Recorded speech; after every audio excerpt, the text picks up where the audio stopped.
À toutes et à tous, bonjour, c'est dommage, vraiment dommage, sans me dire le témoin au sujet de l'école sénégalaise. Le journal a des faits sur le concours général, présente ce matin les lycées comme de fabriques de cancre. Pourquoi? Eh bien parce que d'après le témoin quotidien, les lycées Blaise Diagne, Lamine Gueye, Kennedy et de la Fosse, jadis établissements d'excellence, font chou blanc. Ça veut dire quoi? Eh bien ça veut peut-être dire, d'après le témoin quotidien, que les lycées Blaise Diagne, Lamine Gueye, Kennedy et de la Fosse sont devenus des repères de bonnets d'âne. Cependant, renseigne toujours le témoin, Maria Maba et le Prytanée militaire sont favorisés par la sélection à l'entrée. Et pour rentrer dans le vif du sujet, l'As quotidien parle d'un scandale de fraude au BFM 2015 à Ngapa-Roussemone. À ce sujet, il est question d'un président de jury qui a filé les corrigés à son élève. Catastrophe, sommes-nous tentés de dire, surtout qu'au souligne mon confrère de l'As quotidien dans son article. C'est l'affaire de la tricherie via SMS au bac dans la banlieue dakaroise. C'est la fraude au BFM. Encore des femmes aux allures de Nyartou dans le système éducatif révélé par Le Populaire. Le journal nous livre en effet les menaces du grand cadre sur la fin des examens. Il s'agit de quoi? Eh bien de tous les enseignants priés de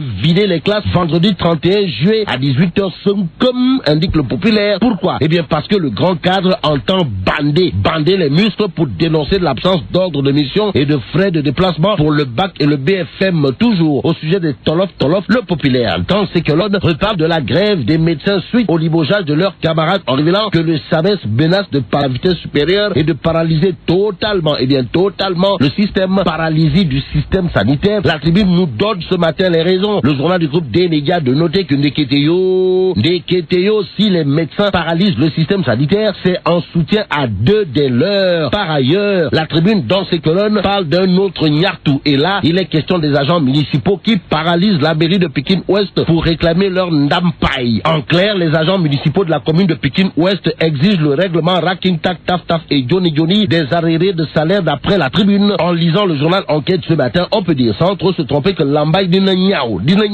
à cause de la Sénélec, encore la Sénélec. Bon, Enquête le journal nous informe, la Sénélec en équilibre précaire. Pourquoi? Eh bien parce qu'à la boîte gérée par Mohamedou Maktar Cissé, c'est l'épuisement de la capacité de production, souligne Enquête. Alors, peut-on dire que la Sénélec, malgré le changement de directeur, c'est comme qui dirait une voiture sans pneus de secours, ou encore la société qui fournit le courant est gérée comme une cadine? Il y a le Rekham. C'est que ces grandes places portent sur la mensualisation des pensions de retraite. À ce sujet, les retraités s'interrogent. Voilà le titre qui barre la une de Grand Place. Place à la Tribune qui affiche les propos de Souleymane Jules Diop, à savoir Tamsir Faye a failli se suicider. Aussi, ce serait une lâcheté de ne pas le défendre d'après Souleymane Jules Diop dans la Tribune qui ajoute que Sawai, en l'occurrence Tamsir Faye, est toujours à son poste. Cependant, il convient, en lisant Le Témoin, de penser à l'adage qui dit laissez pisser mouton tabaski arrive. En tout cas, le ministère des Affaires étranges, des Affaires étrangères, d'après Le Témoin, est catégorique. Tchoko, Tamsir Faye a été limogé et il rentre à Dakar le 2 août par la force de l'Embam. Pour l'instant, le